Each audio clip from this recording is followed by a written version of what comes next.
Ça commence sans les ministres avant. Il y a un quart d'heure sans les ministres. Je dois couper maintenant. Yael, chers députés de l'Assemblée nationale et du Bundestag allemand, soyez les bienvenus à la 12e réunion de l'Assemblée parlementaire franco-allemande.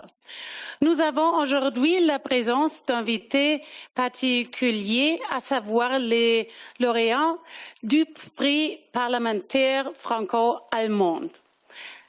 Chère Madame Moser, chère Madame Bilger, cher Monsieur Bilger et cher Monsieur Halm, une nouvelle fois, chaleureuse félicitations à vous.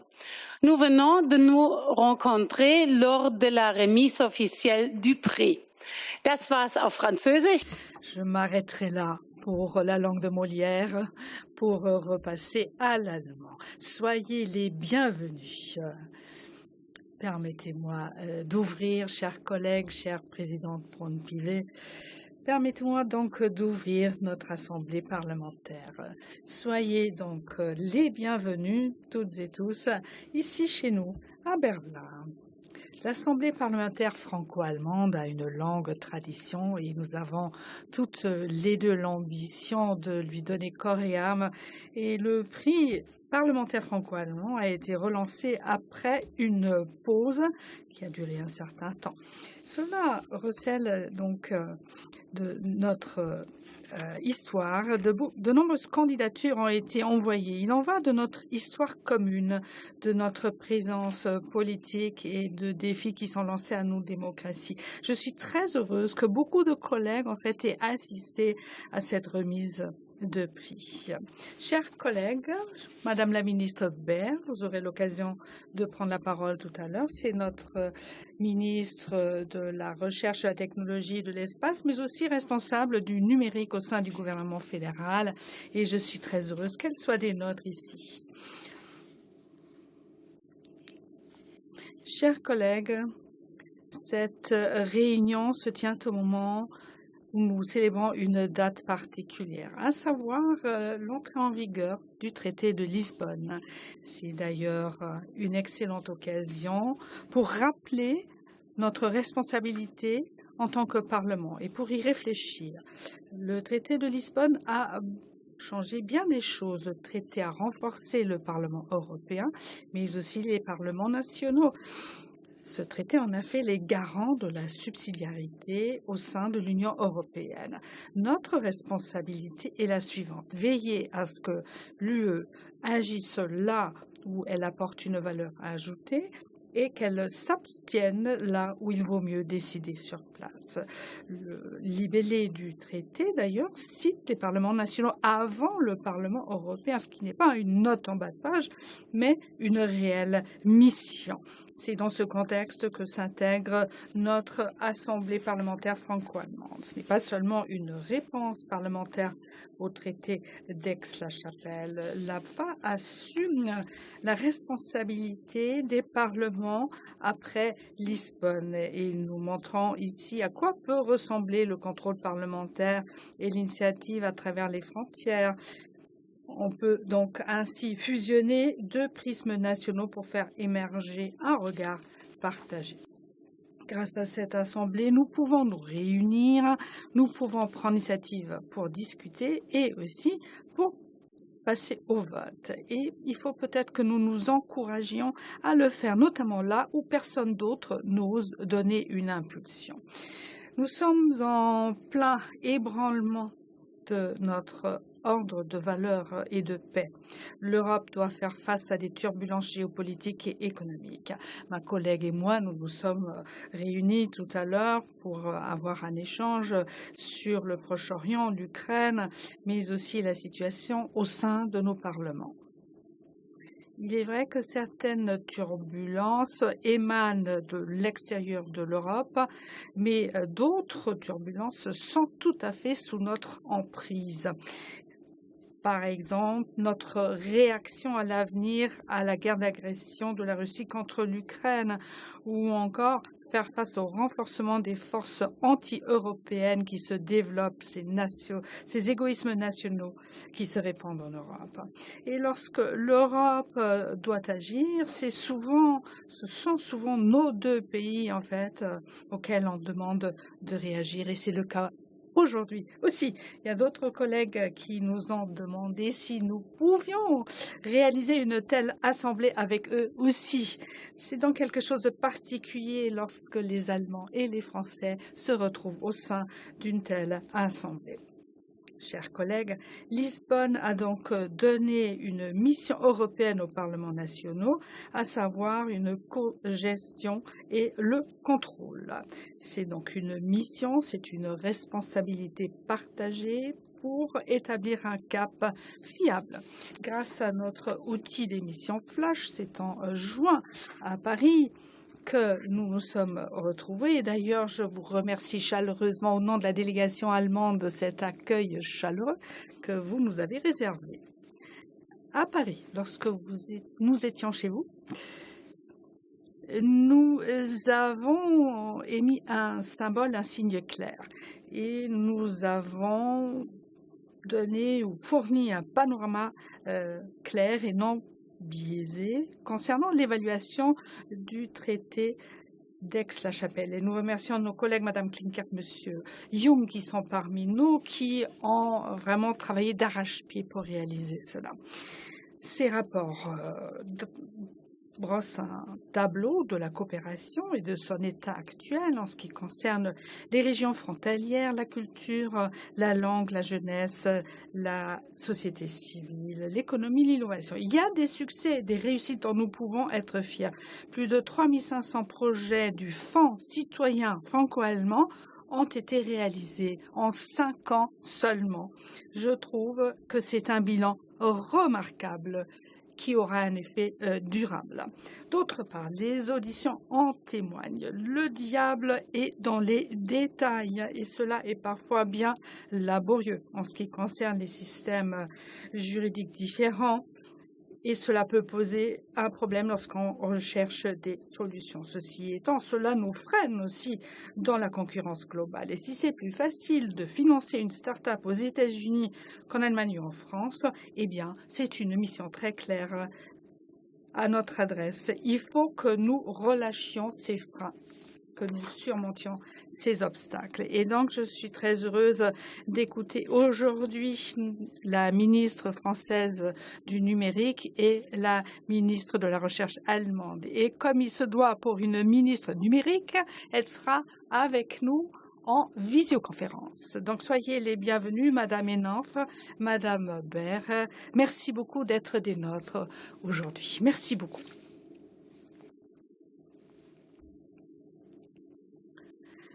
La souveraineté numérique et technologique décidera de la prospérité de l'Europe. Est-ce qu'on va gagner en prospérité ou est-ce qu'on va perdre en prospérité? Nos parlements ne peuvent pas se contenter d'être de simples spectateurs.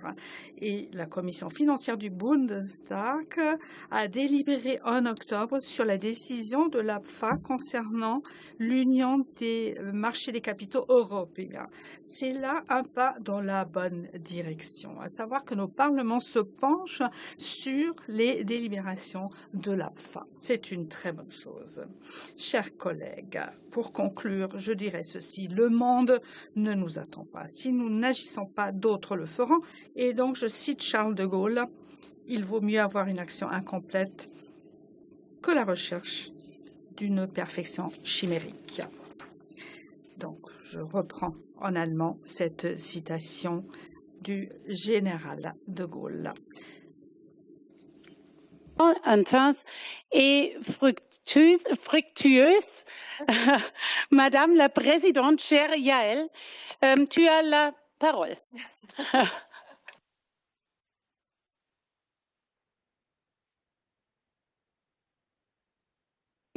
Madame la Présidente, chère Julia, Mesdames les ministres, Mesdames et Messieurs les parlementaires, Monsieur l'ambassadeur, Monsieur le secrétaire général de l'Assemblée nationale, Mesdames et Messieurs, Bonjour la France, Boualem revient. On va gagner. Voici les tout premiers mots qu'a prononcé Boualem Sansal en foulant le sol de Berlin après sa libération. Et si je convoque aujourd'hui au Bundestag la figure de ce grand écrivain franco-algérien, si connu et apprécié en Allemagne pour son roman Le village de l'Allemand, c'est parce que sa libération est bien plus qu'un immense soulagement humanitaire, c'est un symbole éclatant. Le symbole de la confiance qui lie nos deux pays, le symbole de l'efficacité et de la force de notre coopération, le symbole que lorsque la France et l'Allemagne s'unissent et font bloc, la liberté l'emporte toujours sur l'arbitraire. Et c'est en effet grâce à la médiation décisive comme tiers de confiance du président Frank-Walter Steinmeier que cet heureux dénouement a été rendu possible. Alors c'est cela l'amitié franco-allemande en acte et nous voulions à nouveau vous remercier pour cette intervention décisive qui a permis d'aider à la libération d'un de nos compatriotes qui était détenu injustement depuis 1 an et c'est l'occasion pour moi de le faire au nom de tous les parlementaires du Parlement français.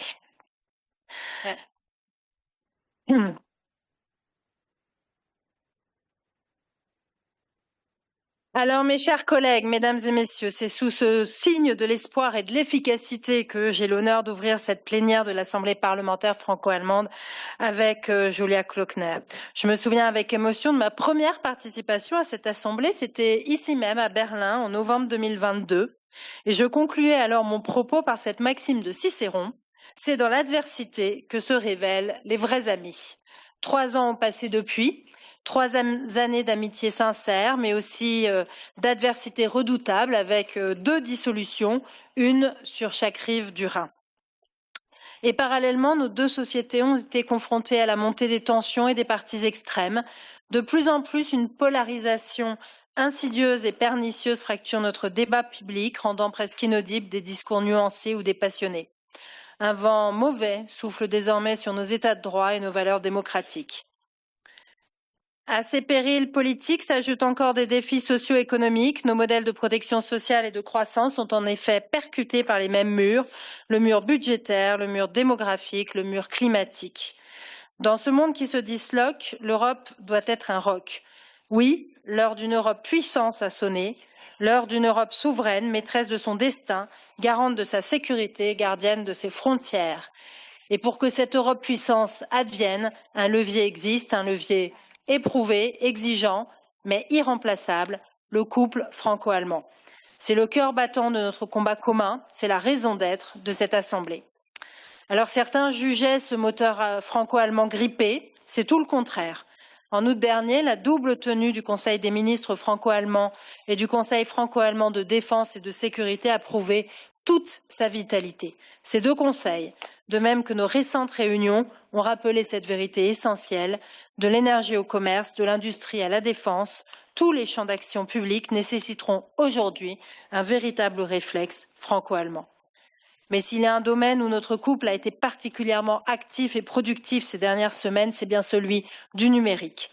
Ainsi, lors du tout récent sommet sur la souveraineté numérique européenne tenu à Berlin le 18 novembre dernier et que nos 2 pays ont coprésidé, nous avons obtenu des résultats clairs et concrets pour bâtir une Europe innovante et à l'avant-garde de l'ère numérique, pour investir 12 nouveaux milliards d'euros dans les technologies clés, pour créer une Europe souveraine sur ces données, pour adapter et simplifier la législation européenne relative à l'intelligence artificielle, pour créer des champions européens du numérique, pour transformer ces ambitions en action.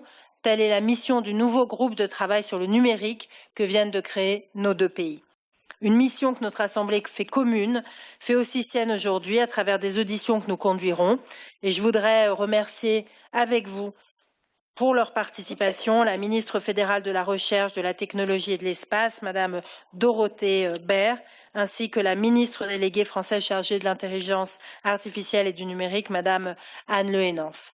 Mesdames les ministres, nous suivrons avec une grande attention vos auditions, car il ne faut pas s'y tromper, le numérique, la recherche, l'innovation de rupture, c'est la clé de notre indépendance, sur tous les plans, économiques, démocratiques, géostratégiques. Au fond, il s'agit de notre souveraineté, de notre capacité à rester libre. Alors garantir la liberté et la souveraineté de notre continent, voici également l'essence même, la raison de notre mobilisation commune et plus que jamais déterminée aux côtés de l'Ukraine. Alors que le peuple ukrainien continue de verser héroïquement son sang pour défendre sa liberté, nous le disons clairement ensemble, nous voulons une paix juste, respectueuse du droit international et durable. Cette paix ne saurait être une capitulation de l'Ukraine et un renoncement imposé à sa souveraineté. C'est l'Ukraine qui doit décider de son avenir. Alors il y a beaucoup d'avancées ces derniers temps, une récente réunion des 35 membres de la coalition des volontaires, coprésidée par le président Macron et le chancelier Merz et le Premier ministre Starmer. Ils ont confirmé la nécessité de poursuivre le soutien multidimensionnel à l'Ukraine, soutien financier, militaire, humanitaire, car l'Ukraine doit tenir bon. Aujourd'hui même, il y a réunion à Moscou, il y a des réunions aux États-Unis. L'Europe doit évidemment peser dans ces discussions, dans ces échanges, car nous ne pouvons plus faire confiance à la Russie et tout accord de paix devra également comporter des garanties de sécurité robustes sur le long terme. Ces garanties de sécurité, c'est d'abord une armée ukrainienne forte, capable de dissuader toute nouvelle agression russe. C'est aussi, après la conclusion d'un cessez-le-feu, le déploiement de forces de réassurance pour consolider l'armée ukrainienne.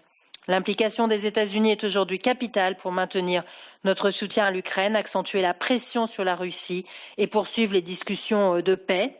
Et donc, si nous pouvons saluer tous les efforts de la task force qui sont réalisés en ce moment, il faut néanmoins que nous soyons très vigilants et que nous maintenions au sein de nos parlements respectifs cette unité dont nous avons tant besoin pour soutenir l'Ukraine.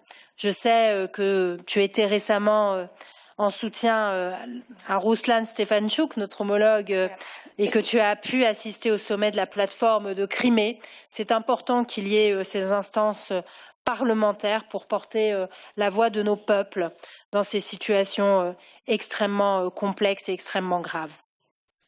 Alors, comme vous le savez, le fracas des armes ne résonne pas qu'en Europe de l'Est, il a aussi déchiré le Proche-Orient. Alors, nous avons tous salué le moment historique qu'a constitué l'accord du 10 octobre et le plan de paix américain pour Gaza. L'adoption de la résolution 2803 du Conseil de sécurité des Nations Unies, qui autorise la mise en œuvre du plan de paix, est un point de départ. Il faut que nous en garantissions la bonne mise en œuvre. Il faut, et je sais que là aussi nous sommes alignés, il faut permettre au cessez-le-feu d'être consolidé, il faut protéger les civils, permettre l'accès humanitaire sans entrave. Il s'agit également de pouvoir implanter une force internationale de stabilisation pour appuyer l'autorité palestinienne, empêcher la reprise des violences, désarmer le Hamas et organiser le plein retour de l'autorité palestinienne à Gaza. Nous avons un même objectif, parvenir à une paix durable dans la région fondée sur 2 États vivant côte à côte en sécurité. Et là aussi, nos diplomaties parlementaires ont un rôle immense à jouer afin de retisser les fils du dialogue.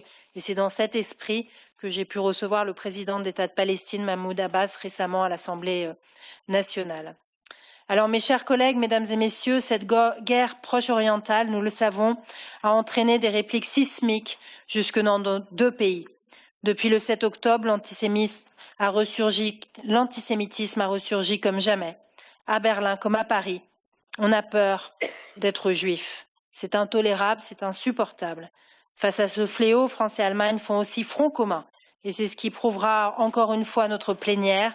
Nous y examinerons en effet une délibération importante qui réaffirme que la lutte contre la haine antisémitisme est une priorité absolue et durable de notre partenariat au service de nos valeurs démocratiques.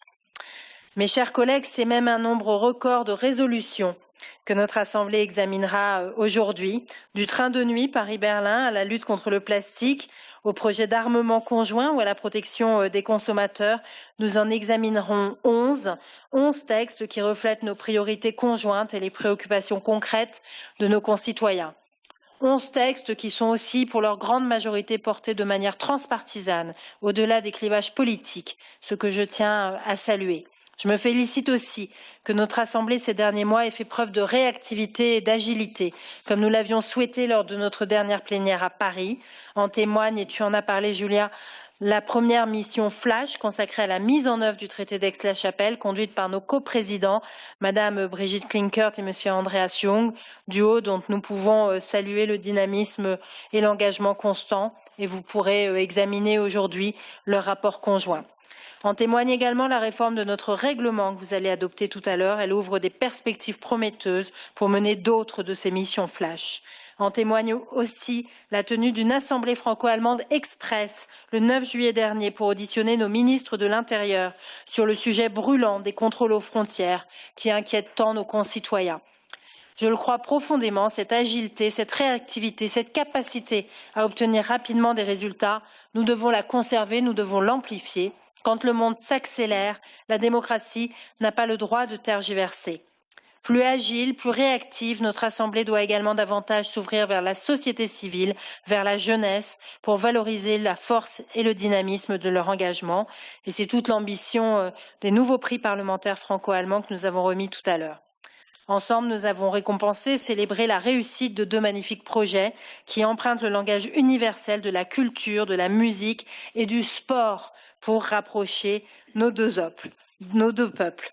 Voici l'Europe charnelle, voici l'Europe réelle, voici l'Europe de l'engagement, celle dont nous sommes fiers.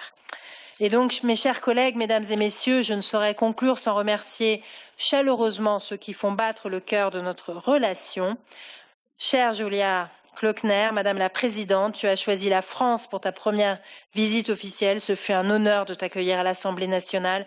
Je suis ravie que nous puissions aujourd'hui amplifier et confirmer notre fructueuse entente. Je voulais remercier également Madame la Quaesteur, chère Brigitte Klinkert, qui fait vivre cette amitié avec ton homologue Andreas Jung. Et enfin, merci à vous tous, les présidents, les membres des groupes d'amitié, des commissions des affaires étrangères, de la défense, des affaires européennes. Merci aux parlementaires, membres de cette assemblée commune. Vous êtes les artisans et les architectes de notre amitié au quotidien. Alors, on va gagner, disait Boualem Sansal à son arrivée à Berlin. Alors ensemble, parlementaires français et allemands, faisons gagner notre démocratie, faisons gagner la paix, ensemble, faisons gagner l'Europe. Vielen Dank. Merci.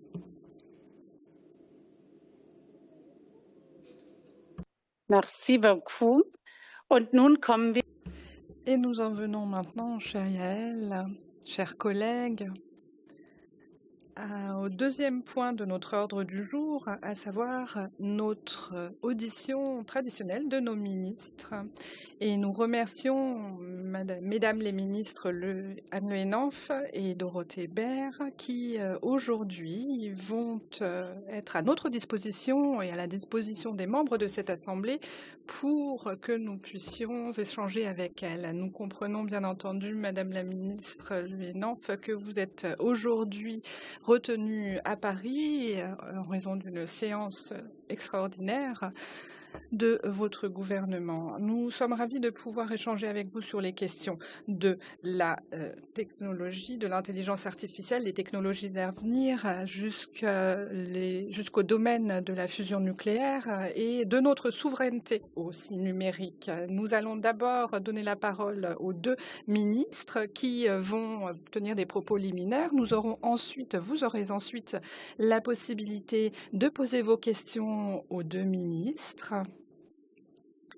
Pour ce qui est du déroulement de notre session, je vous en reparlerai après les propos liminaires de nos 2 ministres et nous procéderons selon le système ping-pong pour les réponses et questions. Donc une fois de plus, merci à vous tous. Je souhaite maintenant passer la parole à Madame Dorothée Baird, la ministre fédérale allemande de la numérisation. Merci beaucoup, chers collègues, Madame la ministre Le Henaf, chers collègues de l'Assemblée nationale et du Bundestag allemand, chères présidentes aussi, surtout, des 2 parlements, mesdames et messieurs, vos excellences, je suis ravie de voir que l'ambassadeur est ici présent aujourd'hui et je dois vous dire que vous avez, chers amis français, un excellent ambassadeur qui œuvre beaucoup en votre faveur dans ses travaux au quotidien. Merci à vous.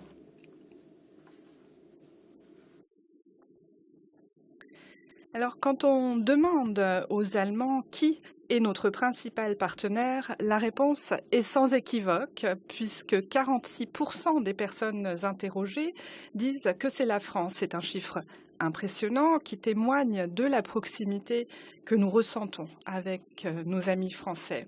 Surtout en ce moment, alors que l'ordre mondial est en pleine mutation et que les anciennes incertitudes s'effritent. Aujourd'hui, plus que jamais, le moteur franco-allemand est indispensable. Notre partenariat nous profite à tous et il profite à l'Europe. Car depuis longtemps, il crée des synergies et permet une utilisation optimale des ressources, tant humaines que financières. Je me souviens que nous, grâce à des échanges scolaires ou avec mes parents, quand nous nous rendions de l'autre côté de la frontière, nous avions créé vraiment des amitiés réelles qui ont perduré aussi. Et nous arrivons, grâce à cette coopération franco-allemande, réellement à contribuer à cette Europe. Et nous avons une lourde responsabilité, mais c'est une responsabilité que nous assumons volontiers. Aucun autre pays n'entretient avec nous des échanges aussi étroits et autant de discussions bilatérales ou une coopération aussi intense que ce n'est le cas avec la France. Cela vaut aussi pour les domaines de la science, de la recherche et de l'innovation. D'ailleurs, à peine entrée en fonction, j'ai eu un premier échange avec mon collègue, mon homologue Philippe Baptiste. Nous avions ensemble discuté des sujets à l'ordre du jour de nos gouvernements. Philippe Baptiste était aussi chargé des questions concernant l'espace, ce qui relève aussi de mes fonctions. Donc nous avions beaucoup de points communs. Le Conseil des ministres franco-allemands, qui s'est tenu à Toulon fin août, a aussi marqué une étape clé de notre collaboration. Et puis, il était essentiel également que le président Emmanuel Macron et le chancelier fédéral Friedrich Merz aient récemment envoyé ensemble un signal fort en faveur d'une souveraineté numérique renforcée en Europe. Le sommet numérique a donné en quelque sorte le coup d'envoi, puisqu'il s'agit de fédérer toutes les forces en Europe pour réduire nos dépendances. Nous avons beaucoup œuvré dans ce sens, pour pouvoir aussi aujourd'hui avancer dans ces sujets. Je m'excuse auprès de nos amis, nos collègues français d'avoir dû vous forcer à quitter la table ce midi plus vite que prévu et ne pas avoir eu le temps de terminer votre dessert, mais j'espère que vous appréciez tout de même notre accueil d'aujourd'hui. J'aimerais vous dire quelques éléments sur ce qui nous entend ici en Allemagne.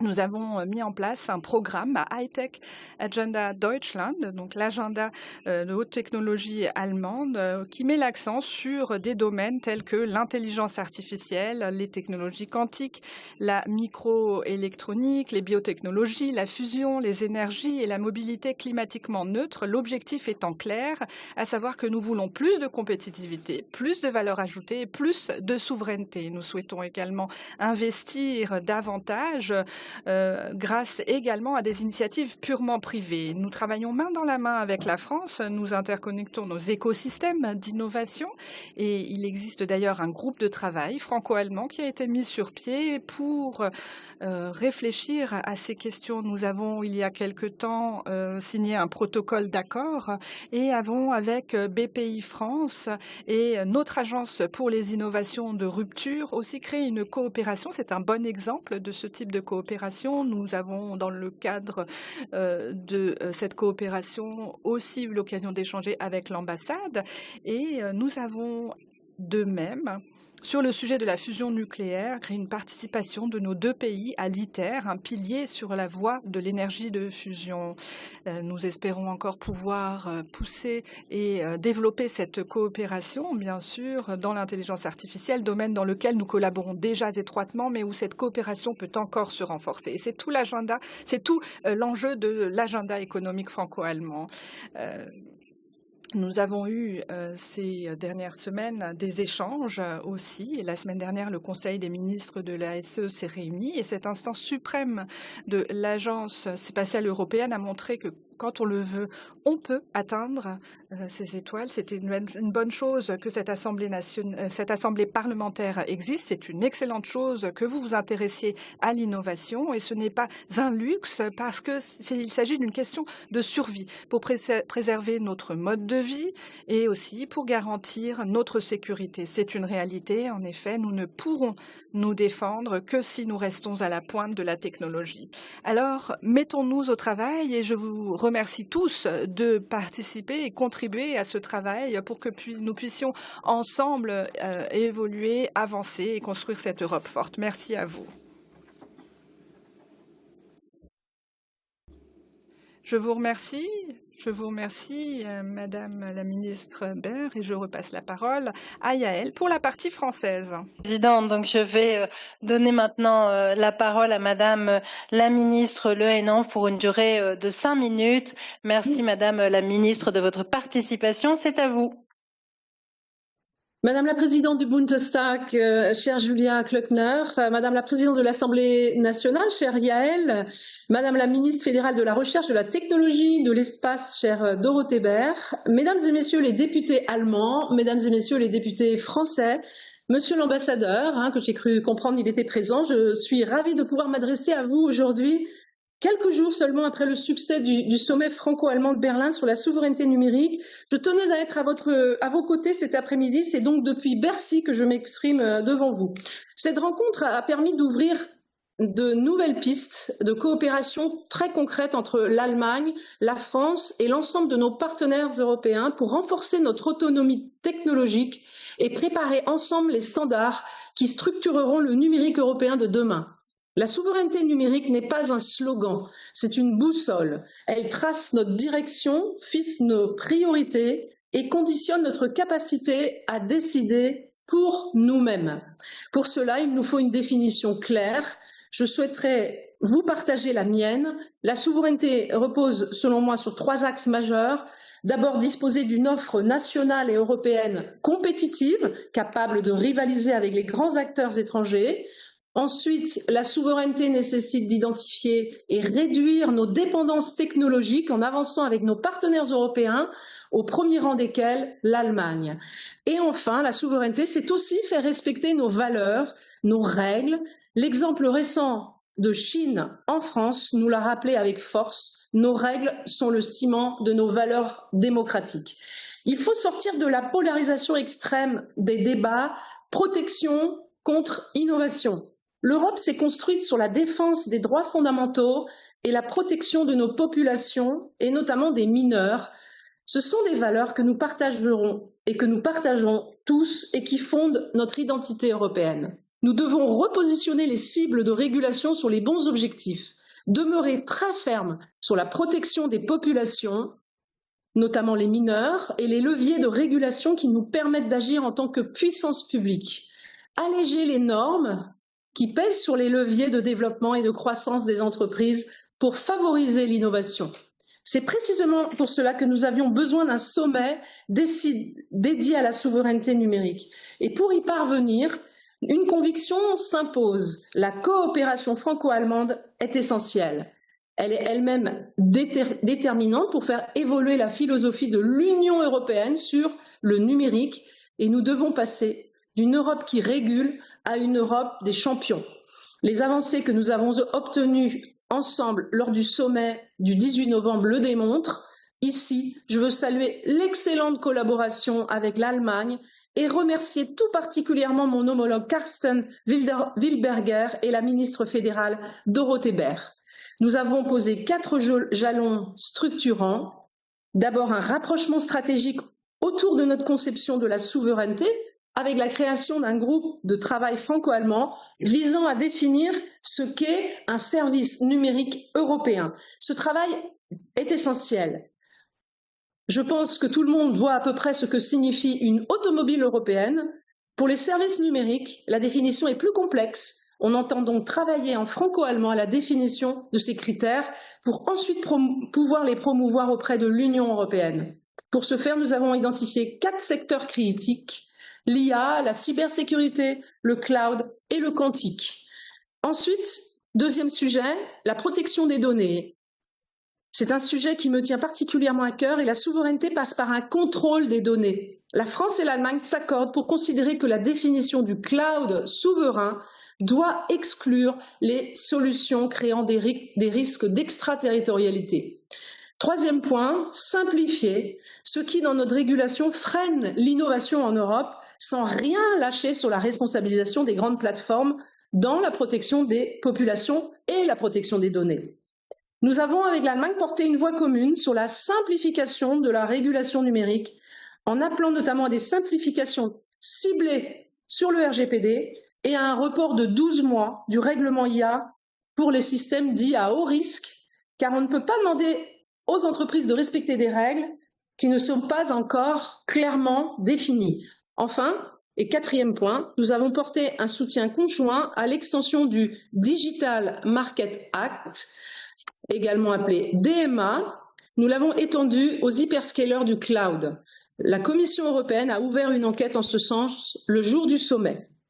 J'ajouterai que je crois en la souveraineté numérique par les actes, et les actes sont là également sur le terrain industriel. 2 accords importants, la signature entre Mistral AI et SAP pour accélérer l'usage de l'IA dans l'administration européenne et l'annonce par EuroHPC de la sélection d'Eviden Atos pour équiper le supercalculateur européen Alice Recoq, un signal très fort en faveur de nos acteurs. Mesdames et messieurs les parlementaires, je vous remercie pour votre engagement sur ces sujets décisifs. À l'occasion de votre précédente plénière à Paris et sous l'impulsion de la députée Brigitte Klinkert, que je salue, vous aviez d'ailleurs voté une résolution appelant à renforcer la collaboration numérique franco-allemande. Votre travail nourrit activement nos réflexions. Je serai très heureuse, bien entendu, d'échanger avec vous, de répondre à vos questions et de continuer ensemble à bâtir une Europe souveraine qui protège et qui innove. Je vous remercie.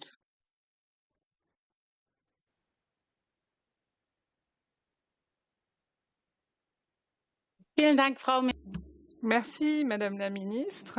Nous vous saluons. Nous allons maintenant commencer par notre séance d'audition qui va avoir lieu comme suit. C'est que nous allons respecter une procédure dite de ping-pong, à savoir que chaque groupe parlementaire aura le temps de poser ses questions et d'obtenir des réponses. Durant ce temps qui vous sera imparti, vous pourrez poser 1 ou 2 questions auxquelles les représentants des 2 gouvernements pourront apporter des réponses avant que nous donnions la parole au groupe parlementaire suivant. N'hésitez pas, lorsque vous posez votre question, s'il vous plaît, à bien dire à qui vous l'adressez, à savoir à Madame la ministre Dorothée Bert ou à Madame la ministre Anne Le Henanff. Le temps de séance questions-réponses imparti à chaque groupe parlementaire dépend de la représentation de celui-ci. C'est-à-dire que les groupes parlementaires ayant 10 membres ont 4 minutes, les groupes parlementaires ayant de 3 à 9 membres 3 minutes et les groupes parlementaires ayant de 1 à 2 membres 2 minutes. Nous vous invitons à prendre la parole en respectant ce temps et les noms des personnes pour chaque groupe parlementaire qui allait poser les questions nous ont été communiqués en amont. Le temps qu'il vous reste sera affiché à l'écran et sachez que plus vous serez bref dans vos questions, plus il y aura le temps d'y répondre. Nous savons que notre programme est très serré aujourd'hui et c'est la raison pour laquelle je vous invite instamment à bien respecter le temps qui vous est imparti, de sorte que vous ayez le temps d'avoir une réponse à vos questions. Chers collègues, gardez un œil sur l'œil qui tourne. Et n'oubliez pas que durant ce temps qui vous est imparti, vous souhaitez également obtenir une réponse à vos questions. Donc nous commençons par le groupe parlementaire qui dispose de 4 minutes, si je ne me trompe pas. Et je vous invite, chers collègues, je vous invite à être très bref et concis dans vos questions. C'est très logique pour que nous ayons le temps d'y répondre. Pour l'Allemagne, c'est d'abord le groupe parlementaire CDU-CSU avec Madame Inge Krenzler qui prend la parole. Ministre Le Henanff, il y a 2 semaines, on avait un sommet sur le numérique dont vous avez parlé, quels sont les prochains pas concrets? Alors, comment allez-vous réaliser ces prochains pas dans vos budgets? Et j'ai une deuxième question à Madame Baer, Frau Bundesministerin im Rat. Madame la ministre, dans le cadre de ce Conseil de ministres, vous aviez mis en place et élaboré un calendrier qui définissait des objectifs très concrets quant à la coopération dans ce domaine. Qu'en est-il? Merci. Bitte sehr. Jetzt können wir. Très bien, nous pouvons maintenant répondre aux questions qui viennent d'être posées, n'est-ce pas? Wer möchte? Qui souhaite d'abord, parmi vous deux, mesdames les ministres, répondre à ces questions?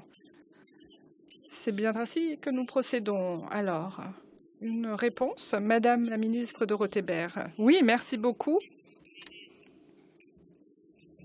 Effectivement, nous avons mis en œuvre un plan d'action dans le cadre duquel sont définies les mesures que nous allons adopter. Nous souhaitons créer un système d'écofusion, mais aussi des infrastructures et renforcer nos technologies de démonstration. Et dans ce sens, nous voulons renforcer notre coopération avec la France, notre coopération stratégique, la France et l'Allemagne étant actuellement les grands pays qui agissent dans ce domaine. Dans le cadre franco-allemand, nous souhaitons, dans tout ce qui est fusion magnétique, aussi avancer dans nos projets. Nous avons aussi, dans le cadre de l'ITER, mis en place un projet de fusion nucléaire, ainsi qu'un projet de coopération entre la CEA et le KIT qui a été prolongé de 5 ans. Et depuis 2025, en avril 2025, nos deux ministères ont organisé un atelier de travail duquel est ressorti une coopération qui doit s'élargir, cela étant inscrit dans une déclaration d'intention. Nous souhaitons nous mettre d'accord sur les étapes à franchir dans le cadre de cette déclaration d'intention. Par exemple, pour ce qui est de la technologie optique spéciale ou encore de la technologie de fusion, ou bien dans l'échange entre les deux pays sur des sujets tels que la bonne gouvernance ou les infrastructures. Je vous remercie, Madame la ministre. Madame la ministre Anne-Lénan, vous avez la parole. C'est bon? Oui, c'est bon. Oui. Merci beaucoup. Merci pour vos questions. Alors, au niveau des livrables, les prochaines étapes, ce que nous attendons, c'est évidemment que le groupe de travail puisse très rapidement, donc franco-allemand, définir ce qu'est un service numérique européen. C'est essentiel puisqu'il y a des moments clés qui vont avoir lieu dans les mois à venir, notamment le prochain Conseil des ministres franco-allemand. On aimerait bien pouvoir aboutir et déjà donner une première définition de ce qu'est un service numérique européen lors du prochain Conseil des ministres franco-allemands. Nous souhaitons également, puisqu'il y a une révision de l'accord cadre des marchés publics d'ici la fin du premier semestre 2026, évidemment, nous faisons un lien avec cette révision finalement des marchés publics avec l'accord qui a été passé entre SAP, la société allemande SAP et la société française Mistral, puisque l'objectif, c'est pouvoir finalement ouvrir les marchés publics et notamment ceux de l'administration centrale, que ce soit en Allemagne ou que ce soit en France, à ce consortium, à cette joint venture qui a été opérée entre les deux sociétés. Nous pensons en effet que le marché public est un levier formidable pour passer à l'échelle pour les industriels européens et français notamment. Herzlichen Dank. Merci beaucoup. Pour le côté allemand, c'est Monsieur Adam Balton du parti AfD qui a la parole. Je représente Monsieur Balton, je suis Monsieur Mandorf et je m'adresse à Madame la ministre Baer. Vous venez de parler de cette feuille de route dans la coopération franco-allemande et vous avez mis l'accent sur l'intelligence artificielle. Les centres de calcul nécessaires pour développer cette intelligence artificielle requièrent beaucoup d'électricité et nous avons vu qu'aux États-Unis, pour cela, on recourt beaucoup à l'énergie nucléaire, ce qui n'est pas possible ici en Allemagne. D'où la question de savoir comment le gouvernement fédéral allemand souhaite-t-il, tout en essayant d'élargir cette coopération dans l'intelligence artificielle, réduire de 30% jusqu'en 2030 la consommation énergétique. Qu'en est-il de la coopération franco-allemande à ce niveau et qui sont les ministères qui vont travailler ensemble dans ce secteur? Merci. Bitte sehr. Ihre Frage. Merci. Votre question était adressée à Madame Baer uniquement? D'accord. Très bien. Merci beaucoup.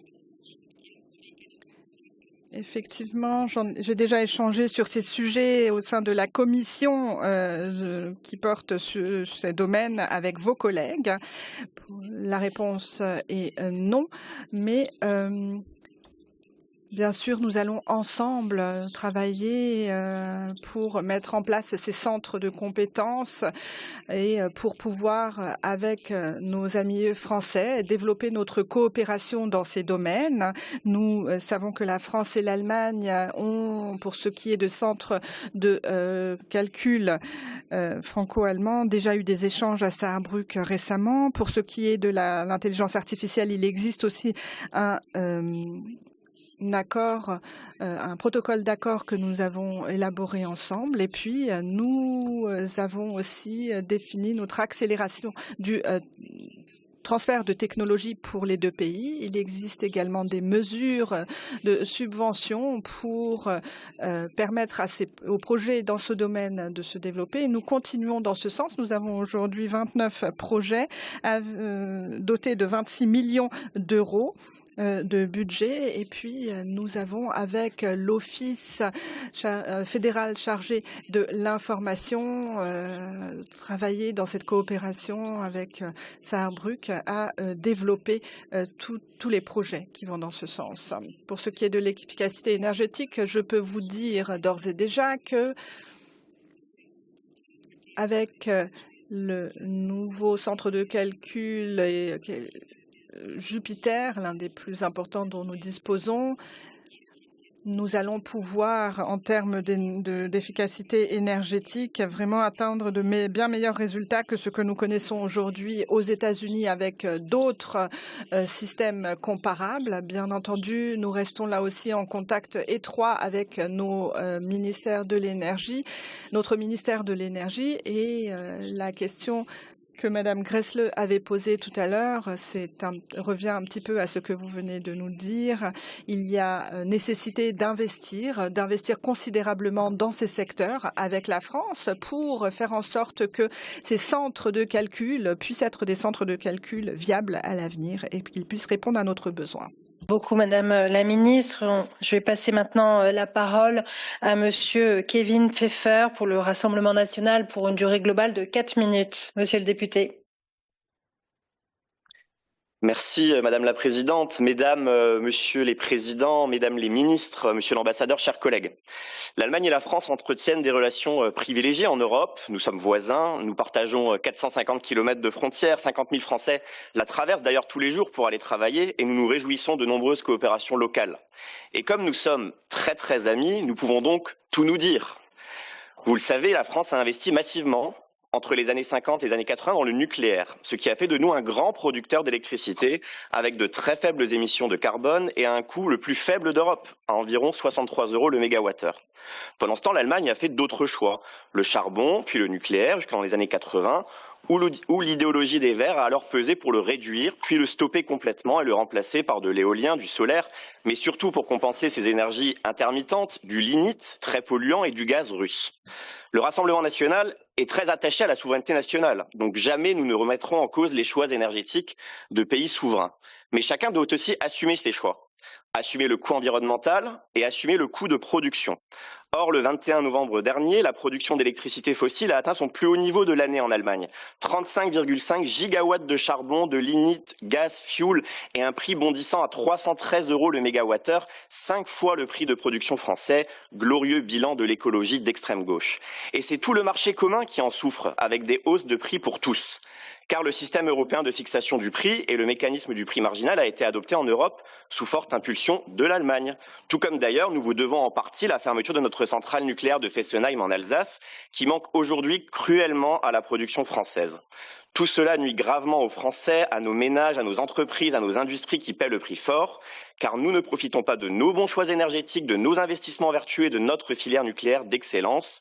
Le plus cocasse, c'est que le gouvernement Merz, avec l'accord de la Commission européenne, s'apprête à baisser fortement le prix de l'électricité pour l'industrie, car oui, le prix de l'électricité est un atout majeur de compétitivité. Le Rassemblement national réclame, lui, depuis 2019, au moins que la France sorte des règles de fixation européennes des prix de l'électricité pour que les Français paient le vrai prix. Alors, mesdames les ministres, à toutes les deux, vos portefeuilles couvrent des secteurs d'avenir à fort besoin d'électricité. Ma question est simple. Quand est-ce que la souveraineté énergétique de nos deux pays sera enfin respectée pour permettre à nos peuples de profiter des prix réels de nos productions respectives? Merci beaucoup.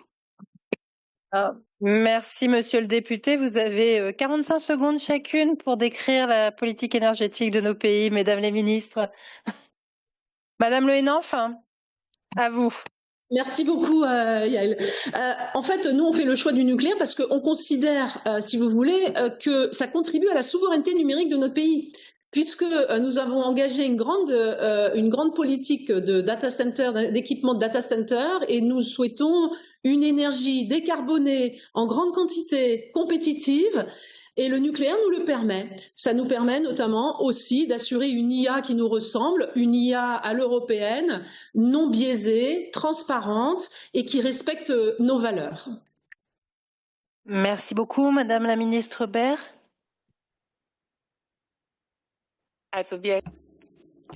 Bien évidemment, la souveraineté nous tient à cœur dans tous les domaines. Avant ce gouvernement, l'Allemagne a fait des choix sur la base desquels nous travaillons ici. Nous avons donc développé très fortement les énergies renouvelables et nous soutenons cette voie. Nous pensons que c'est la bonne direction de pouvoir être autonome en la matière. Nous tenterons par ailleurs de capter l'énergie solaire. Voilà pourquoi dans notre agenda high-tech, nous avons la fusion comme étant une des technologies clés qui sera soutenu avec 2 milliards ces prochaines années au niveau de la recherche pour retrouver justement l'autonomie. Voilà, c'est parfait. Vous avez parfaitement respecté le temps. Je remercie les deux ministres. La parole au nom du groupe de la SPD, Maya Waldstein. Vous avez 4 minutes pour la question et les réponses. Ce n'est pas beaucoup. Merci beaucoup, Madame la Présidente. Une question à l'adresse de Madame Baer et une aussi à Madame la ministre Henaf. Madame Baer, vous avez dit que nous ne pouvons nous défendre que si nous sommes à la pointe de la technologie. Question. La sécurité de la recherche devient une attribution européenne de plus en plus. Alors, la coopération de recherche avec des partenaires en dehors de l'Europe dans des domaines sensibles, comment voulez-vous que ce soit transparent et marqué par la confiance? Passer d'une Europe qui réglemente à une Europe qui est un moteur et qui ouvre la voie. Que peuvent faire l'Allemagne et la France pour allier d'autres partenaires européens à cette cause? Il y a des gens qui croient qu'il est moins coûteux de maintenir le statu quo. Dankeschön. Merci. Madame Baer, d'abord. Merci beaucoup. La sécurité de la recherche joue un rôle majeur dans notre ministère. Les deux sujets, donc la sécurité de la recherche et d'autre part aussi la recherche sur la sécurité, les deux pans jouent un rôle important sur la sécurité de la recherche. Nous allons renforcer la coopération non seulement entre mon ministère et les pays voisins européens, mais aussi avec les institutions en dehors des universités à l'étranger. Et en début d'année prochaine, nous aurons un entretien avec le ministère des Affaires étrangères et avec nos services pour aller de l'avant en la matière et aussi pour voir un peu quelles sont les sensibilités qui n'existent pas partout. Nous avons aussi notre programme 1000 Köpfe plus, 1000 têtes de plus. Nous tentons d'intensifier nos efforts avec les partenaires qui partagent nos valeurs. Nous ne souhaitons pas laisser les autres en rade, mais on ne peut pas non plus avancer avec tout le monde. Donc, on fixe des priorités. Merci beaucoup, Madame la Ministre. Oui, excusez-moi, mais on n'a pas entendu la question ici en entier. Est-ce qu'il serait juste possible de la répéter, s'il vous plaît? Merci. Gerne. Vielleicht hilft es, wenn ich auf Deutsch sage, denn die Les interprètes ont bien compris. Est-ce que c'est mieux si je formule la question en allemand? Beitrag gesagt, dass Sie das reguliert zu einem Europa. Madame la ministre, vous aviez dit que vous souhaitiez que les choses avancent en Europe. Et la question que je pose est de savoir ce que l'Allemagne et la France peuvent faire ensemble pour convaincre d'autres partenaires d'avancer en commun plutôt que de rester sur le statu quo, ce que pensent certains. Est-ce que vous avez entendu la question, Madame la ministre? Oui, merci de l'avoir répété. En fait, on est convaincu que le couple franco-allemand, quand il marche ensemble, est moteur au niveau de l'Europe. Et donc, il y a des partenariats, évidemment, qu'on va pouvoir mener ensemble. On a commencé au sommet franco-allemand, mais il y en a d'autres, notamment sur l'innovation, sur la recherche. Et puis, le G7 est également un espace où on va pouvoir à nouveau discuter sur l'avancée de ce que nous avons entamé lors du sommet et ensuite initier d'autres démarches sur d'autres thématiques au niveau technologique, par exemple, et partenariats. Je pense notamment à des partenariats industriels en termes de rupture technologique que j'ai cité tout à l'heure, que sont le cloud, le quantique, la cybersécurité et l'IA.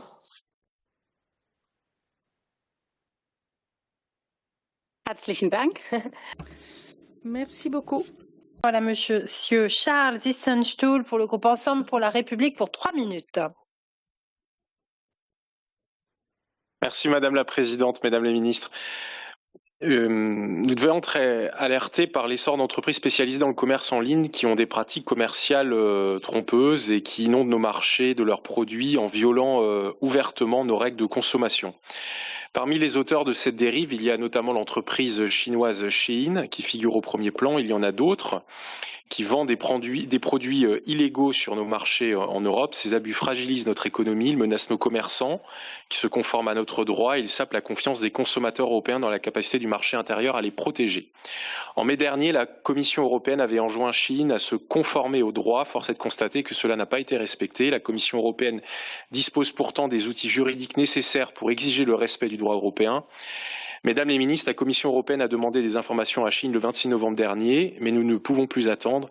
Qu'est-ce que la France et l'Allemagne entendent mettre en œuvre pour que notre droit soit enfin respecté? Merci beaucoup, monsieur le député. Madame Le Hénan, peut-être en premier. Merci beaucoup. Monsieur le député, vous avez noté qu'effectivement le gouvernement français a eu une position extrêmement ferme suite au constat du non-respect des valeurs françaises et européennes de la plateforme Shein, ce qui a amené directement à la fermeture de cette marketplace où visiblement les contrôles n'étaient pas effectués sur les contenus, notamment des vendeurs, des agents tiers. Évidemment, la première chose que nous avons faite ensuite, c'est grâce à l'ARCOM, d'informer l'ensemble des pays européens, nos alliés partout en Europe, dont l'Allemagne. Et nous en avons parlé lors du sommet franco-allemand à Berlin. J'ai également, avec Roland Lescure, eu la possibilité d'envoyer un courrier à la vice-présidente Madame Henna Virkkunen, qui a pris très au sérieux ceci et qui l'a d'ailleurs inscrit en conséquence directe lors du Conseil Télécom qui a lieu cette semaine à Bruxelles où je vais me rendre. La présidence danoise a mis ce sujet à l'ordre du jour à notre demande. Et puis par ailleurs, l'objectif de la France, il est clair, c'est que on en parle avec l'ensemble des pays de l'Union européenne, avec pour objectif de pousser notamment l'enquête qu'a initiée la Commission européenne, qu'on a jusqu'au bout de cette enquête vis-à-vis de Chine, et puis, in fine, à l'issue de cette enquête, évidemment, on espère qu'il y aura des sanctions fortes contre Chine, et ce qui est valable pour Chine l'est pour l'ensemble des plateformes qui ne respectent ni le droit européen ni le droit français. Merci beaucoup, Madame Baer, pour compléter. Ma collègue a tout dit, mais je pense que c'est un exemple classique qui démontre que la lutte contre cela ne marche que si les pays européens sont d'accord. Et je rejoins ce que disait ma collègue. Dankeschön für die Punktlandung. Merci beaucoup d'avoir respecté le temps. Et nous continuons avec une question du côté allemand. Pour Bündnis 90 Die Grünen, Jeanne Dilschneider a la parole. 3 minutes avec réponse. Merci beaucoup, Madame la Présidente, Madame la Ministre Baer. Le ministre Pistorius a promis 35 millions pour la recherche dans l'espace. Et ce ne sont pas seulement les structures militaires dans lesquelles on doit investir, mais aussi le double usage. Et on peut se préoccuper comme quoi dans le EU Space Act, d'aucuns font cavalier seul et que cela nuira au marché spatial européen. Donc, quelles sont les mesures que vous prévoyez en la matière? Nous avons aussi travaillé sur cette stratégie du spatial.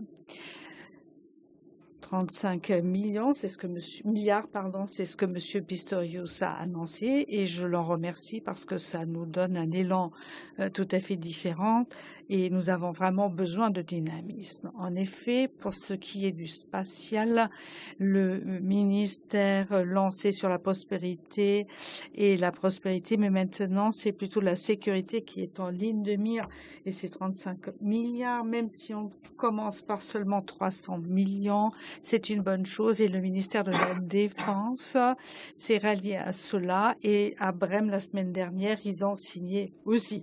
Il y a donc de nombreux volets qu'on ne saurait séparer, qui ne font qu'un. Voilà pourquoi il n'y a pas de quoi se préoccuper. Beaucoup de choses se feront en double usage, en dual use. Et ce qui prime dans ce contexte, c'est la technologie satellitaire. Si nous investissons dans la souveraineté de nos satellites, à côté de l'observation terrestre, à côté de la navigation, sur par exemple des incendies terrestres et aussi la protection du climat, autant de domaines où ce sera utile, mais aussi en matière de migration, de guerre. Si nous sommes dépendants de milliardaires tech de la côte ouest des États-Unis, nous avons vu ce qui peut se passer en cas d'agression de la Russie contre l'Ukraine, par exemple. Si on n'a pas de données souveraines, cela pose un gros problème et nos partenaires en Ukraine étaient complètement déboussolés. Sur ces 35 milliards, j'espère que nous pourrons aussi avoir davantage d'enveloppes. Et en ce qui concerne le Space Act, l'acte sur le spatial de l'Union européenne, nous sommes en train de tâter le terrain avec nos partenaires pour savoir ce que ça veut dire pour nous au plan national et pour notre économie. Un premier projet a été soumis. Nous n'en sommes pas encore tout à fait d'accord et mon secrétaire d'État se rendra à Bruxelles la semaine prochaine pour évoquer ce point avec d'autres pays, d'autres voisins qui veulent aussi revoir ce plan. Merci beaucoup. Merci d'avoir respecté le temps. Yael. Et la parole maintenant à Monsieur Coulombe pour le groupe La France Insoumise pour une durée de 3 minutes au total. Merci Madame la Présidente, Mesdames les Présidentes, Mesdames les Ministres, chers collègues. C'est une question qui s'adresse à vous, Madame la Ministre Dorothée Baer. La souveraineté numérique est un enjeu stratégique sociétal aussi bien que militaire, majeur pour nos deux pays. Or, en France, cet objectif est mis à mal de souveraineté puisque les choix qui sont faits, les choix politiques, encouragent des investissements industriels et numériques extranationaux, par exemple des data centers investis par le Qatar ou les Émirats, et confient aux géants du numérique, Amazon et Microsoft en tête, l'hébergement de nos données et de nos métadonnées sensibles, entre des mains donc d'intérêts privés ou de fonds souverains étrangers. On ne peut imaginer un seul instant une véritable souveraineté sans assurer la maîtrise totale de bout en bout de nos flux d'informations. Aussi, Madame la Ministre Baer, Quelles sont les politiques et les méthodes déployées en Allemagne pour protéger les données des citoyens et des entreprises allemandes et garantir sécurité et souveraineté de vos intérêts vitaux? Quels conseils pourriez-vous prodiguer à notre gouvernement et à nos législateurs français pour aller dans le sens de cette performance? Merci beaucoup, Madame la ministre Baer.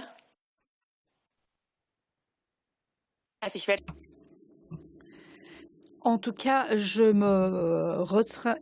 me retiendrai bien de donner des conseils au gouvernement français, loin s'en faut. Et en Europe, c'est justement cette souveraineté que nous appelons de nos vœux. Nous souhaitons investir dans des écosystèmes communs et le sommet de Berlin a fait ressortir cela. C'est la souveraineté commune de nos entreprises aussi que nous souhaitons voir apparaître. Il y a beaucoup de partenariats d'entreprises entre l'Allemagne et la France qui ont vu le jour. S'il y a des offres, et ça doit valoir pour tous les pays, que ce soit notre propre pays ou un autre pays européen ou encore un partenaire qui partage nos valeurs en dehors de l'Union européenne, on peut tout à fait miser là-dessus. Et il faut aussi qu'on utilise nos propres systèmes de cloud. Et je crois qu'en Allemagne et en France, nous avons assez d'entreprises qui peuvent fournir cela. Aucun élu ne sera prêt à donner des données à d'autres pays et de mettre en péril notre sécurité par cet acte. Merci. Madame la ministre. Monsieur Coulombe, oui. Eh bien, merci pour votre réponse, Madame la ministre. Et puis j'ai aussi une autre question, c'est est-ce que nous avons chiffré de part et d'autre du Rhin le coût qu'allait représenter en termes d'emplois très qualifiés, bien souvent, le développement de l'intelligence artificielle? Alors, il devait rester à peu près une trentaine de secondes. Madame la ministre Le Henanff. La souveraineté numérique, monsieur le député, c'est assurer la sécurité des data centers et c'est assurer la maîtrise technologique. C'est exactement l'ambition de la France au niveau de l'implantation des data centers. Je vous remercie. Je vais donner la parole maintenant à monsieur Thierry Sauter pour le groupe socialiste. Anna Pic. Merci, Mesdames les Présidentes, Mesdames les Ministres. L'intelligence artificielle ne représente pas seulement un défi pour nos démocraties, mais elle redéfinit nos stratégies militaires et nos équilibres géopolitiques. En Ukraine, l'IA a progressivement été développée et intégrée dans les systèmes de drones, de reconnaissance et de drones kamikazes, permettant d'opérer dans des environnements saturés de brouillage électronique. Dans la bande de Gaza, l'armée israélienne a intensifié son recours à des programmes d'IA, privilégiant une intervention rapide et massive au détriment d'un ciblage précis. Initialement conçus comme de simples appareils téléguidés, les drones se sont métamorphosés en systèmes semi-autonomes capables d'accomplir des missions complexes et létales. L'Ukraine et la bande de Gaza, des zones de conflit transformées en laboratoires à ciel ouvert pour la maîtrise de cette nouvelle technologie, devenue un défi pour nos armées, pour notre sécurité, mais aussi pour le droit international. Les SALA sont des systèmes qui, une fois activés, ont la capacité de sélectionner et d'engager une force létale seulement grâce à l'analyse de capteurs sans intervention humaine directe. Dès lors, c'est un véritable défi pour notre droit et le droit international. Les opérateurs humains seront-ils tenus responsables d'actions entreprises par des SALA qui ne pouvaient ni prévoir ni contrôler? Face à cette évolution où les machines font la guerre, la question de la régulation se pose. Avez-vous entrepris, mesdames, des travaux pour réguler l'usage de l'intelligence artificielle et pour l'établissement de traités de régulation de l'usage de ces armes dans les conflits? Merci beaucoup, Madame Le Henanff. Merci beaucoup. Alors, nous avons la chance de nous trouver sur un territoire, l'Europe, où les valeurs sont essentielles. Et on n'utilise pas l'IA n'importe comment. Il y a l'IA Act. L'IA Act pose quand même les bases des valeurs qu'on accepte, des valeurs que nous n'acceptons pas au niveau de l'IA. Alors même si c'est l'IA civile, si je peux m'exprimer ainsi, alors que Madame Pic, vous parlez de l'IA de défense dont ce n'est pas l'objet, je ne peux pas m'exprimer ici en tant que ministre du numérique de la France au nom du ministère des Armées évidemment français.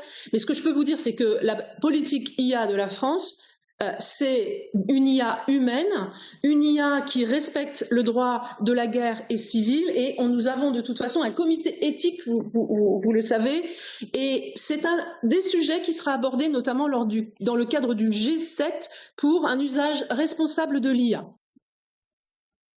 Je vous remercie, Madame Baer. Je ne puis que abonder dans le même sens. Nous avons un autre système, c'est Human-Centered IA que l'on dit. Il n'y a pas un grand groupe qui se cache derrière cela, c'est toujours pro bono. C'est l'homme qui est au cœur du dispositif, mais nous avons besoin de ces systèmes afin de pouvoir protéger notre propre nation, le cas échéant. Merci beaucoup. Nous continuons avec le côté allemand. Et voilà les Français. Donc ensuite suivront. Cela nombre aussi un petit peu au groupe parlementaire. Nous arrivons au groupe Die Linke. 3 minutes. Sarah Miro. Merci beaucoup, Madame la Présidente. Première question à l'adresse de la ministre Baer. Quels sont les besoins de réglementation que vous voyez pour les satellites de recherche ou les activités de recherche dans l'espace pour les protéger par rapport à des satellites purement commerciaux?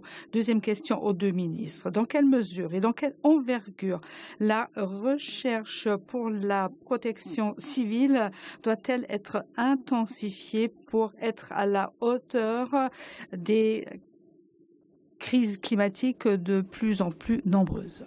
Merci. Madame Baer, la première question, je n'ai pas tout à fait comprise, à moins que vous vouliez parler de collision. Sinon, il est important d'avoir les deux, que nous ayons les satellites de recherche, mais que nous ayons aussi des satellites commerciaux.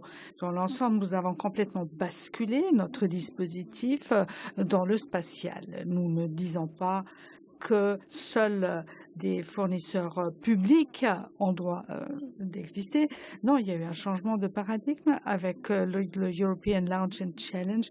Nous misons aussi sur les entreprises, sur les start-up. Donc, je n'ai pas tout à fait compris qui doit être protégé de qui, à moins que vous ayez fait allusion aux déchets ou débris dans l'espace, et nous y travaillons. Par la suite, eh bien, 4,5 milliards ont été signés la semaine dernière. C'est vraiment très important que nous investissions davantage dans la protection du climat, par exemple pour lutter contre les incendies sylvestres, etc. Et nous lancerons des programmes en la matière. Merci beaucoup. Votre question s'adressait également à Madame la Ministre. Vous avez la parole. Merci beaucoup, Madame. En fait, cette question ne porte pas sur mon champ d'intervention. C'est un autre collègue ministre du gouvernement. Ce que je vous propose de faire, c'est de revenir vers vous avec des éléments de réponse, puisque il me revient pas de répondre au nom d'un de mes collègues. Je ne saurais vous répondre de manière correcte et précise. Merci beaucoup, Madame la Ministre. Et effectivement, on note que vous transmettrez les éléments de réponse à Madame la députée. Merci beaucoup. Je vais donner la parole à présent à Monsieur Philippe Gosselin pour le groupe Droite républicaine pour une durée de 3 minutes. Merci Madame la Présidente, Mesdames les Présidentes, Mesdames les Ministres, chers collègues. Vous avez évoqué, ma question s'adresse aux deux ministres. Madame la Ministre, vous avez évoqué les souhaits de la France de protéger les données personnelles. Vous avez rappelé leur importance et à juste titre. Il faut pouvoir se prémunir de l'extraterritorialité qui est un vrai sujet qui appelle forcément à des clouds souverains. Et comment vous envisagez la coopération ou le côté fer de lance de nos deux pays, de la relation franco-allemande pour pouvoir affirmer cette souveraineté, et pourriez-vous nous préciser les modalités et puis un calendrier de travaux complémentaires? On ne part pas de rien, bien évidemment, mais je crois qu'il est important d'être éclairé sur ce que nos deux pays comptent faire ensemble pour avancer sur cette question très importante qui est aussi celle de la confiance en réalité, au-delà de la protection des données, bien évidemment. Merci beaucoup, Monsieur le député. Madame la Ministre Luenanf. Merci beaucoup, Madame la Présidente. Vous avez raison, la protection des données, ça contribue notamment à la souveraineté numérique de la France et de l'Europe. Il y a une révision, donc dans un premier temps, du Cyber Security Act lors du premier trimestre 2026. Donc voilà, avec le couple franco-allemand, un endroit, un lieu, ainsi que le Cloud and AI Development Act, où nous allons pouvoir, avec nos amis allemands, discuter de la manière dont on envisage ensemble de protéger les données des Européens.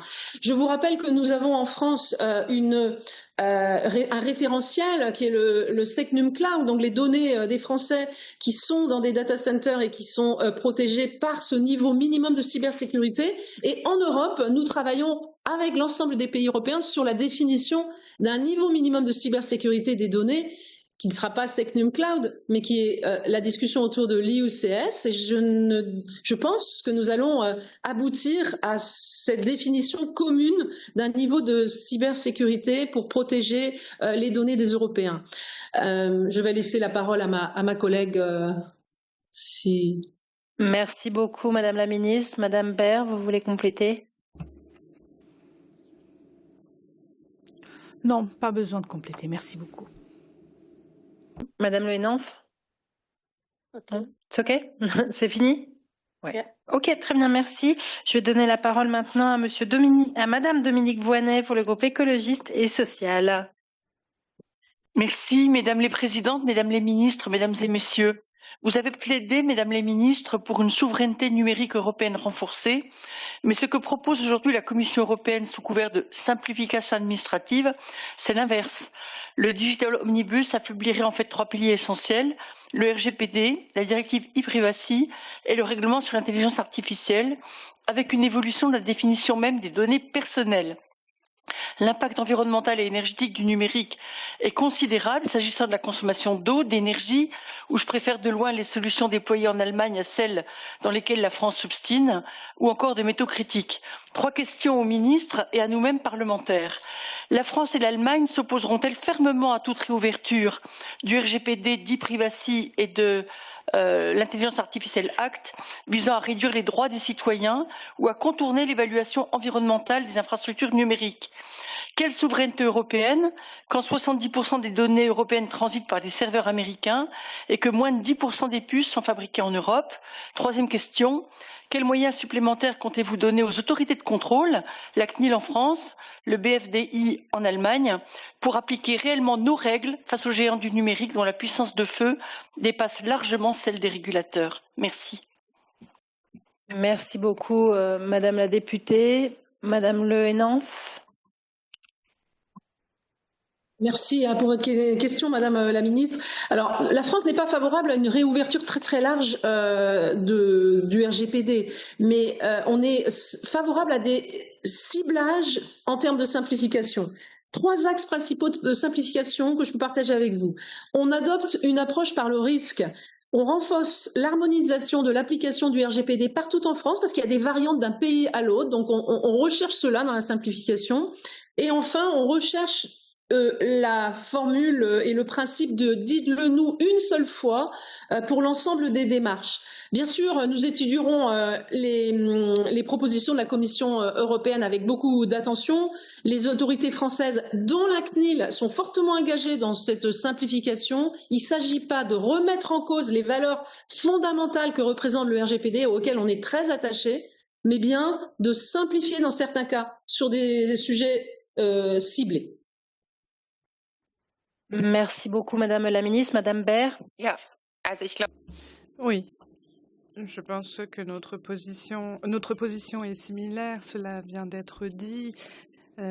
Nous aurons la possibilité de trouver des solutions pour gérer ces données. Et ce qu'il est intéressant de voir, c'est que d'un côté, bien sûr, nous voulons protéger les citoyennes et les citoyens, mais d'un autre côté, nous voulons également permettre aux entreprises et surtout aux startups de pouvoir travailler avec ce type de données. Donc je crois qu'il est important de faire en sorte que nous réduisions cette charge de travail administrative. Lynn Tilley pour le groupe démocrate pour une durée de 3 minutes. Merci, Mesdames les Présidents, Mesdames les Ministres, chers collègues. Lors du sommet franco-allemand sur la souveraineté numérique européenne, Paris et Berlin se sont présentés comme fer de lance d'une certaine manière. Donc ma question s'adresse à vous deux parce qu'il y avait quand même une petite divergence sur la notion de préférence européenne. Parce que côté français, on considère quand même c'est une première priorité afin de permettre l'essor de champions européens. Donc on a besoin, mais je crus comprendre du côté allemand qu'Arsène Wildberger parlait plutôt que l'État devait agir comme un client de référence en utilisant son pouvoir d'achat de manière plus stratégique. Donc je crois qu'il y a peut-être encore besoin d'une discussion autour de cette notion de préférence européenne. Comment vous voyez cette question chacune? Je vous remercie. Merci beaucoup, Madame la députée. Je vais peut-être donner d'abord la parole à Madame Baer.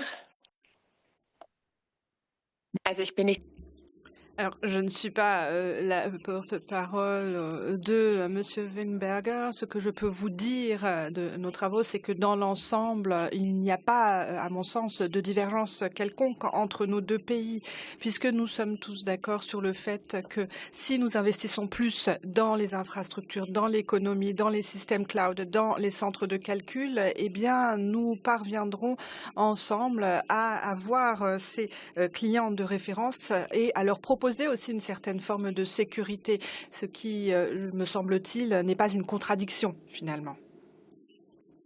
Le ENANF. Merci beaucoup. Effectivement, je pourrais reprendre totalement les propos de Madame Baer. Il n'y a pas de divergence entre la France et l'Allemagne sur la préférence européenne. C'est peut-être de la sémantique, mais ce que je peux vous dire, c'est que le groupe de travail qui vise et qui est porté par la France et l'Allemagne, le groupe de travail technique qui est déjà en place, qui vient d'être lancé lors du sommet sur la définition de ce qu'est un service numérique européen, est la première étape vers une définition que nous porterons France et Allemagne ensemble et qu'on entend, convaincre l'ensemble de nos collègues européens sur cette définition. Et la deuxième étape, on la construira ensemble. Merci beaucoup. Et pour terminer, je vais donner la parole à Monsieur Vincent Thiebaud pour le groupe Horizon pour une durée de 3 minutes. Mesdames les présidentes, mesdames les ministres, mes chers collègues, la souveraineté, c'est notre capacité aussi à protéger et à réguler, et particulièrement nos jeunes. Il y a quelques jours, le Parlement européen a adopté à large majorité une résolution qui demande notamment dans un rapport de fixer à 16 ans l'âge minimum harmonisé dans l'ensemble de l'Union européenne pour accéder aux réseaux sociaux, aux plateformes de partage de vidéos et aux compagnons d'intelligence artificielle. Nous savons que ces outils, aujourd'hui, fort impact sur nos jeunes. On parle de santé mentale, on parle de cyberharcèlement, pardon, et que c'est un sujet qui nous préoccupe tout particulièrement. Avec mon groupe, nous avons notamment porté une loi, et nous portons une loi pour fixer un âge d'accès, ce qu'on appelle un âge de majorité d'accès au numérique à 15 ans. Et j'aurais voulu savoir, notamment dans le cadre de cette résolution, comment vous êtes approprié ce sujet, parce que pouvons-nous être souverains si nous ne sommes pas en mesure de protéger sur un sujet aussi impactant sur notre jeunesse, qui, je vous rappelle, est notre plus grande richesse et notre avenir. Merci. Merci beaucoup, Monsieur le député. Madame la ministre Le Hénan, pour cette dernière réponse. Merci beaucoup pour cette question. Effectivement, la majorité numérique est un engagement politique fort sur lequel nous travaillons et qui est pris et porté au plus haut niveau de l'État, en tout cas en France, au niveau du président de la République. Il y a de nombreux parlementaires également qui travaillent sur le sujet, que ce soit au Sénat, que ce soit à l'Assemblée nationale. C'est également un sujet que je porte au niveau du ministère. Il est important de protéger les mineurs et c'est finalement un sujet qui va avancer en parallèle au niveau national en France et au niveau européen. De manière informelle d'ailleurs, au sommet franco-allemand, j'ai rencontré mes homologues européens intéressés sur ce sujet qui avancent sur le sujet de la majorité numérique.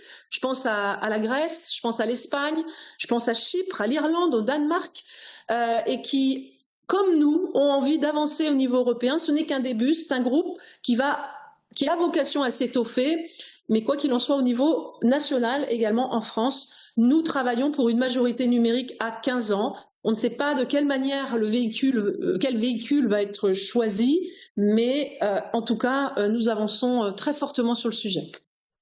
Merci Madame la Ministre. Madame Baer. Ja, vielen Dank. Merci beaucoup. Mère de 3 enfants, je dois dire que ma position est très claire sur le sujet et en tant que représentante politique et ministère, c'est un sujet qui relève de notre ministère de la Famille et de la Jeunesse. Mon groupe de travail est un groupe de travail qui se compose aussi de représentants de la société civile qui, eux aussi, réfléchissent à cette question. Et effectivement, les entreprises qui se servent de ces données méta, sont des entreprises sur lesquelles nous portons aussi notre attention parce qu'il n'est pas possible de se servir de ces données qui concernent des jeunes et des enfants. Merci, merci à vous. Nous avions vraiment un programme très serré. Merci d'avoir contribué à ce que nous respections ce temps qui nous était imparti. Merci à Mesdames les ministres, Madame Le Henaf et Madame Baer. Nous vous remercions d'avoir pris le temps d'assister à cette séance avec nous aujourd'hui. Je vous souhaite à toutes deux beaucoup de succès dans votre travail, beaucoup de réussite aussi dans cette coopération que vous souhaitez développer, cette coopération franco-allemande, ainsi que beaucoup de succès dans le développement de votre coopération dans ces domaines de la souveraineté numérique et technologique. Merci, merci à vous en France. Nous sommes ici à Berlin et je vais maintenant vous annoncer ce qui nous attend. Je clôt ici la première partie de notre séance. Je vous invite tous à nous retrouver en salle plénière pour la photo de famille. Et puis ensuite, nous aurons l'occasion de faire une petite pause café sur le toit de notre bâtiment et je vous invite à en profiter d'ailleurs pour visiter la coupole puisque vous aurez l'occasion aussi de profiter d'une vue remarquable sur notre ville. Sachez que le Parlement allemand est le Parlement le plus visité au monde. Je vous invite à faire preuve d'attention pour ces toutes dernières minutes. Alors, sachez que nous poursuivrons à 17h15. Nous reprendrons cette séance qui sera coprésidée par nos coprésidents, Madame Brigitte Klinkert et Andreas Jung. Merci. Badge visible pour pouvoir accéder à l'hémicycle pour faire la photo de famille. Merci. C'est maintenant. Tu peux le mettre. Je voyais pas.